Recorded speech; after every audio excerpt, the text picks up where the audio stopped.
Hai semuanya, selamat datang di channel YouTube Garuda Revolution ID. Berikut ini ada kumpulan berita timnas terbaru nih. Di antaranya, waduh, pelatih Brazil ragukan STY bahwa timnas Indonesia juara AFF.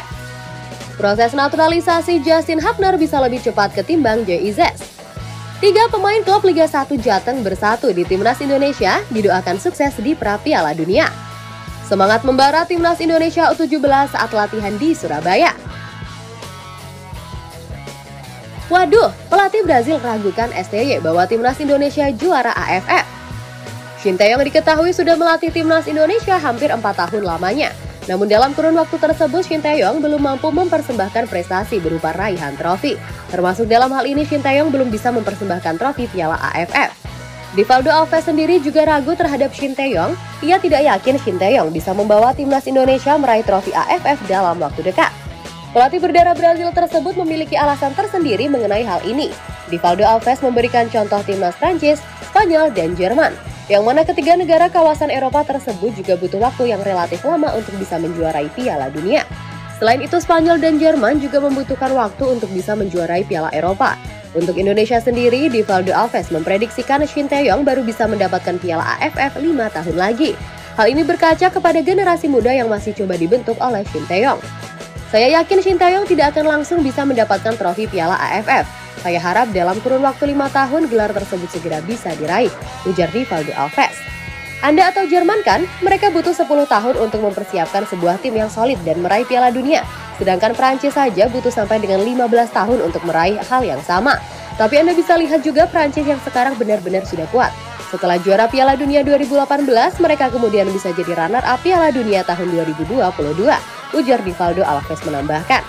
Dari apa yang diutarakan oleh pelatih Persita Tangerang tersebut mengisyaratkan kepada semua para pecinta sepak bola agar bisa bersabar.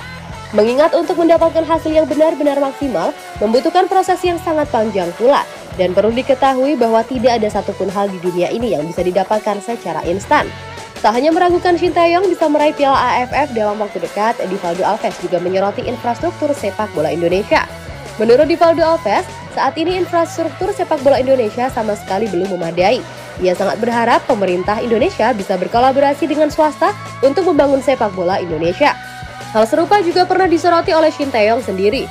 Juru taktik asal Korea Selatan tersebut juga sangat berharap timnas Indonesia punya training center khusus. Dengan begitu mereka tidak perlu selalu menjalani training center di negara lain. Selain itu, Shin Tae-yong juga berharap tidak ada lagi rumput lapangan yang jelek di stadion yang digunakan oleh timnas untuk bertanding. Lalu bagaimana tanggapanmu mengenai hal ini? Apakah kamu juga memiliki pandangan yang sama seperti Rivaldo Alves dan Shin Tae-yong? Silahkan komen-komen di bawah ya guys. Proses naturalisasi Justin Hubner bisa lebih cepat ketimbang JIZ. Beberapa waktu lalu, JIZ adalah salah satu pemain yang paling heboh diisukan akan segera membela timnas Indonesia. Hal ini dikarenakan berkas naturalisasi dari pemain milik Venezia tersebut sudah sampai ke DPR RI. Namun pada kenyataannya, justru proses naturalisasi dari pemain lain akan jauh lebih cepat siapnya. Pemain yang dimaksud adalah Justin Hubner.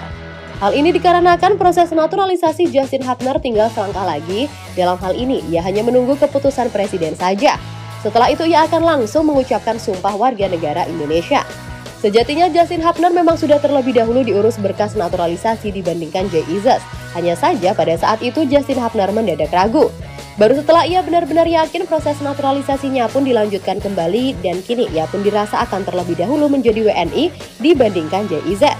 Namun terlepas dari siapapun yang lebih cepat, kehadiran secepatnya dari salah satu pemain ini akan sangat membantu mensolidkan pertahanan skuad Garuda.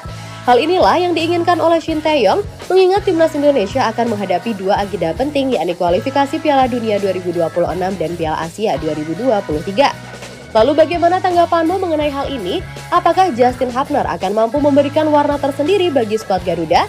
Yuk, tulis pendapat kalian pada kolom komentar di bawah ini ya guys. 3 pemain klub Liga 1 Jateng bersatu di timnas Indonesia, didoakan sukses di pra Piala Dunia. Shin Tae-yong sudah resmi mengumumkan 27 nama pemain untuk memperkuat timnas Indonesia. Di antara 27 nama tersebut diketahui ada 3 pemain yang berasal dari Jawa Tengah, yang mana ketiga pemain tersebut bermain di Liga 1. Lalu siapa sajakah mereka? Di urutan pertama ada Ramadan Sananta, ia saat ini diketahui bermain untuk Persis Solo. Berikutnya ada Muhammad Riyandi, sama halnya seperti Ramadan Sananta, Muhammad Riyandi juga bermain untuk klub Persis Solo. Jika Ramadan Sananta bermain di posisi striker, maka Muhammad Riyandi berstatus sebagai penjaga gawang. Sedangkan nama terakhir adalah Wahyu Prasetyo, pemain yang lazim disebut Hulk ini bermain di posisi back bersama dengan PSIS Semarang. Pemanggilan ketiga pemain ini pun mendapatkan respon positif dari klubnya masing-masing. Bahkan ketiganya didoakan bisa sukses di Pra Piala Dunia 2026. Klub ikut senang dengan pemanggilan Riyandi dan Sananta ke Timnas Indonesia. Kami harap keduanya bisa memberikan kontribusi yang terbaik bagi Timnas Indonesia, ujar media officer Persis Solo. Kami sangat bangga karena salah satu pemain kami mendapat panggilan untuk membela Timnas Indonesia. Teruslah berproses dan semoga sukses, Hulk sangat pantas mendapatkan itu, ujar manajer PSIS Semarang. Lalu bagaimana tanggapanmu mengenai hal ini? Apakah ketiga pemain Liga 1 Jateng tersebut akan sukses di Pra Piala Dunia nanti? Silahkan tulis pendapat kalian pada kolom komentar di bawah ini ya guys. Semangat membara Timnas Indonesia U17 saat latihan di Surabaya. Timnas Indonesia U17 sebelumnya diketahui sudah menjalani training center di Jerman. Setelah itu mereka pun kembali ke Indonesia. Jelang Piala Dunia U17, Bima Sakti diketahui masih mematangkan persiapan anak asuhnya agar semakin siap tampil. Di antara langkah yang ditempuh oleh Bima Sakti adalah memimpin training center kembali di tanah air. Dalam hal ini Arkan Kakak dan kawan-kawan menjalani training center tambahan di Surabaya. Dalam training center lanjutan tersebut, para pemain diketahui menjalani latihan dengan semangat membara. Latihan tersebut berlangsung selama 90 menit dengan intensitas yang sangat tinggi. Striker Timnas Indonesia Arkan Kakak juga mengaku sangat nyaman dengan apa yang mereka lakukan selama latihan. Kami sudah berlatih dengan sangat nyaman walaupun dengan intensitas tinggi. Lapangan bagus dan standar FIFA sangat membantu kami dan latihan ini juga sangat bagus untuk fisik kami jelang laga menghadapi Ekuador, ujar Arkan Kakak. Hal ini tentunya sangat baik mengingat gelaran turnamen kelompok umur tersebut hanya tinggal hitungan hari saja. Skuad Garuda Muda diharapkan benar-benar bisa percaya diri saat menghadapi lawan-lawannya nanti. Dengan begitu, target yang ditetapkan oleh PSSI pun bisa terrealisasi. Lalu bagaimana tanggapanmu mengenai hal ini? Apakah kamu yakin Timnas Indonesia U17 bisa tampil bagus dalam ajang Piala Dunia U17 nantinya? Silahkan share opini kalian pada kolom komentar.